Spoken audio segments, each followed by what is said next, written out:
Makanya mereka taruh toa di depannya gereja, itu mereka bangga karena mereka dapat pahala. Itu ajarannya Islam begitu, Pak. Ya. Makanya Ya, ingat nggak itu setiap yang- kali kita ibadah tiba-tiba dia pasang toa Allah gitu kan. Dengan Allah bubar gitu kan. Nah, itu mereka yakin dapat pahala itu, Pak. Nah, itu memang ajarannya, Pak. Makanya saya bilang gereja setan sama Islam itu lebih berbahaya Islam.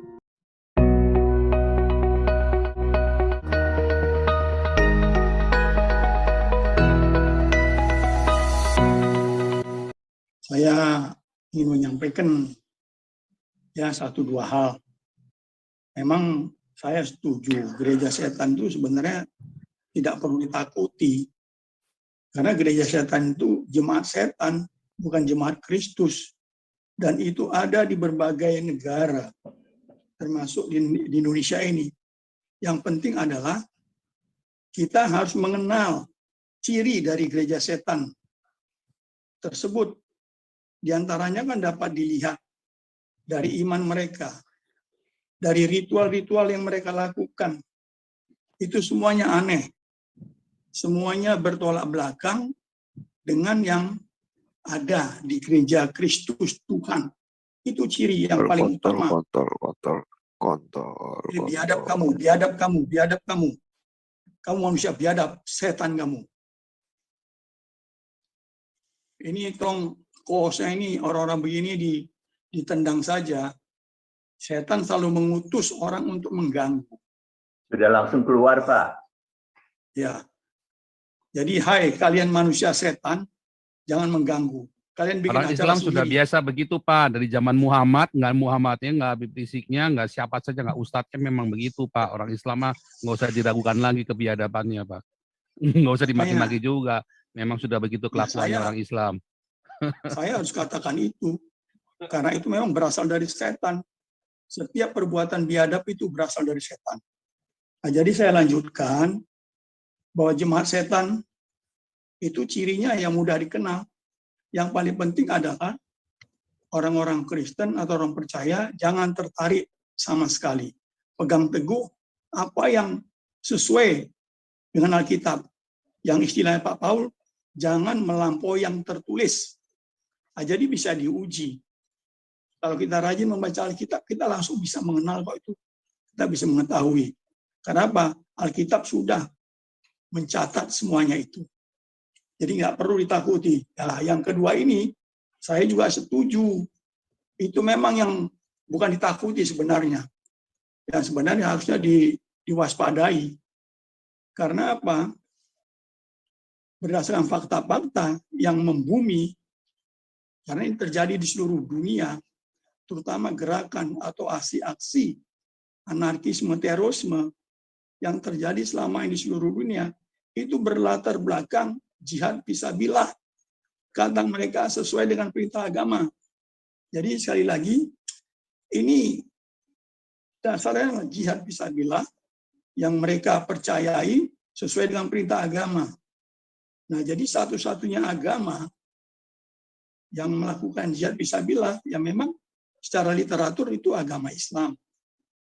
Kita sudah tahu bagaimana kekejaman yang mereka lakukan dengan satu tujuan mereka adalah berbuat amal, perbuatan baik yang mendatangkan upah.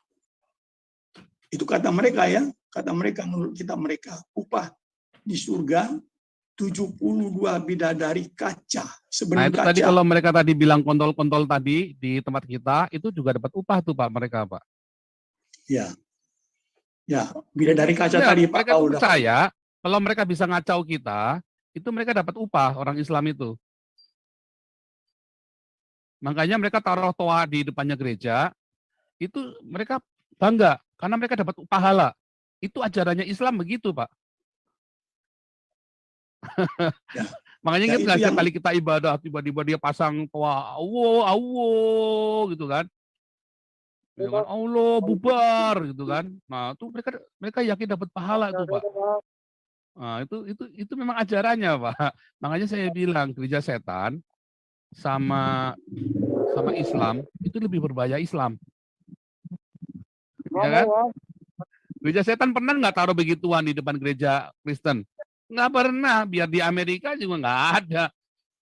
Di Indonesia mana berani? Nggak ada gereja setan Ya. berani begitu. Islam berani, Pak.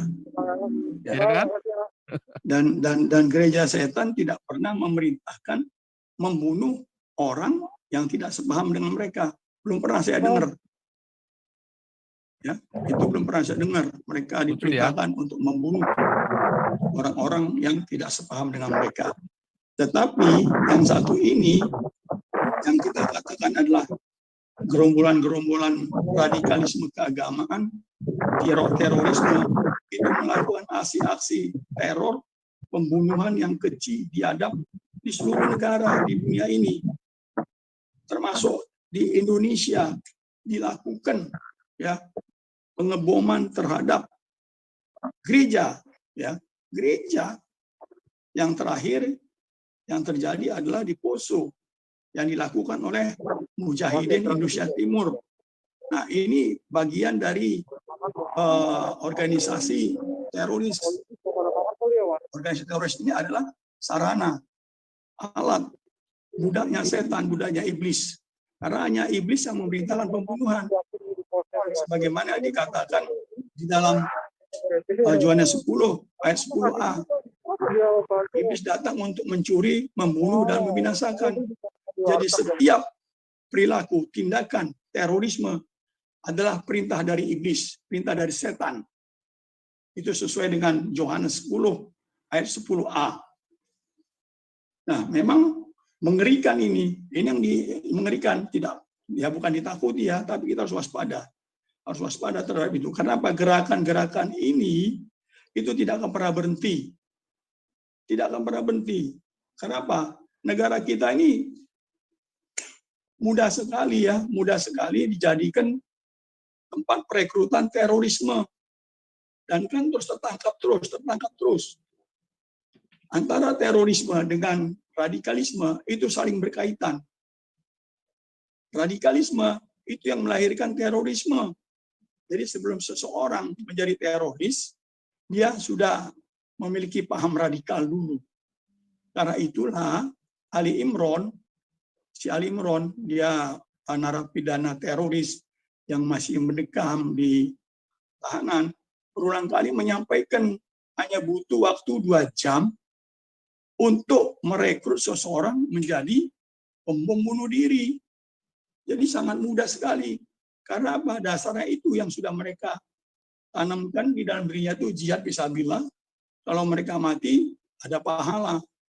Upah 72 bidadari sebening kaca.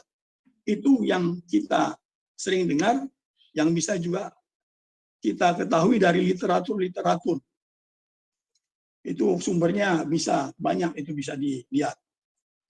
Nah, oleh karena itulah yang paling penting bagi setiap orang percaya, orang-orang Kristen ini yang harus waspada, menjaga diri, dan terus berdoa bersatu. Nah, kita ini tidak bersatu, Pak Paul.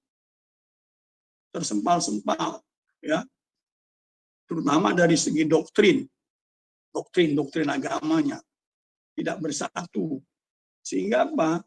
Kekuatan kita secara rohani itu juga tidak maksimal. Sementara kekuatan kegelapan terus dia mempengaruhi, terus dia menginfiltrasi masuk ke dalam pribadi-pribadi orang-orang yang sudah ditargetkan menjadi sarana alatnya setan. Nah, kita sendiri tidak bersatu untuk memerangi itu secara rohani ya. Kita hanya bisa memerangi itu secara rohani. Tugas pemerintah memerangi mereka secara fisik dan hukum. Tapi yang kita lihat sampai hari ini, keberadaan mereka tidak hilang, tetap eksis. Khilafahisme, ya khilafah ini itu justru sangat berbahaya karena mereka bertujuan untuk mendirikan negara syariah. Oleh karena itu, Pak Paul, tolong nanti Pak Paul beri stressing bahwa orang-orang Kristen janganlah kompromi, apalagi mendukung semua produk-produk yang berbau syariah. Jadi saya kira itu saja yang ingin saya sampaikan Pak Paul.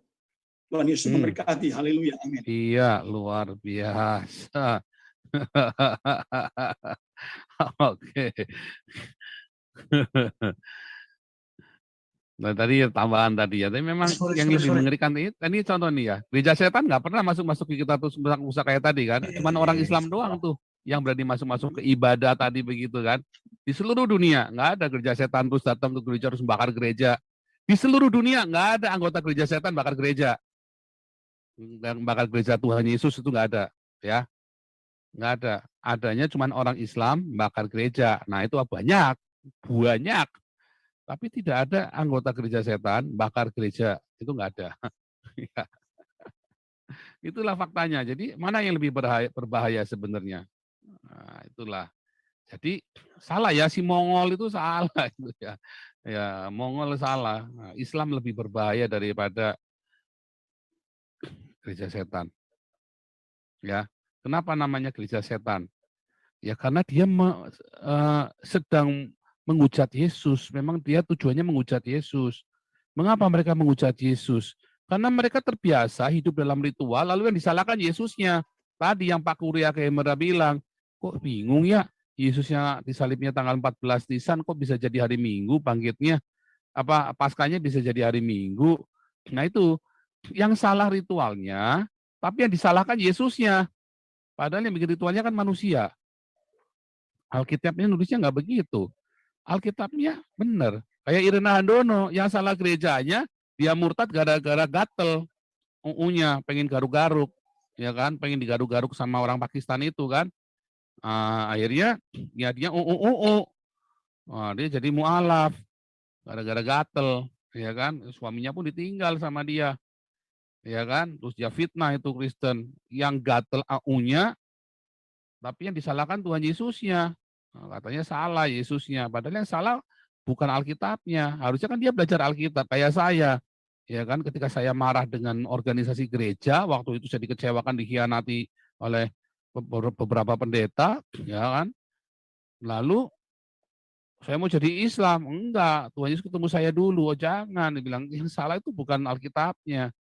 Nah, kemudian saya ngeliat, oh iya ya, yang salah ternyata orang-orang yang mengajarkannya, bukan Alkitabnya. Alkitabnya benar.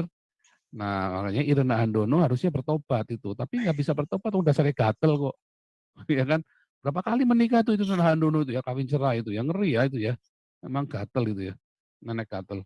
Nah itu juga sama. Jadi mana yang lebih berbahaya? Coba Anda pikirkan, mana yang lebih berbahaya, gereja setan atau Islam? Jadi Anda harus belajar objektif ya, jangan cuma wah setan, wah dengar namanya gereja setan. Padahal gereja setan itu apa sih? Ini kok juga ngerti kan, gereja setan itu seperti apa sih? Anda pernah baca belum Alkitabnya gereja setan? Saya punya PDF-nya, ya, dan saya pernah baca dalamnya, itu pernah dijual juga katanya di Jakarta, saya juga nggak ngerti dah itu. Tapi ceritanya begitu, Alkitab gereja setannya cuma begitu aja, nggak ada apa-apanya. Cuman ceritanya tentang seks aja, ujung-ujungnya pokoknya tentang seks gitu doang. Ya karena memang penghujatan dan kenikmatan hedonisme, mereka menginginkan hedonisme itu.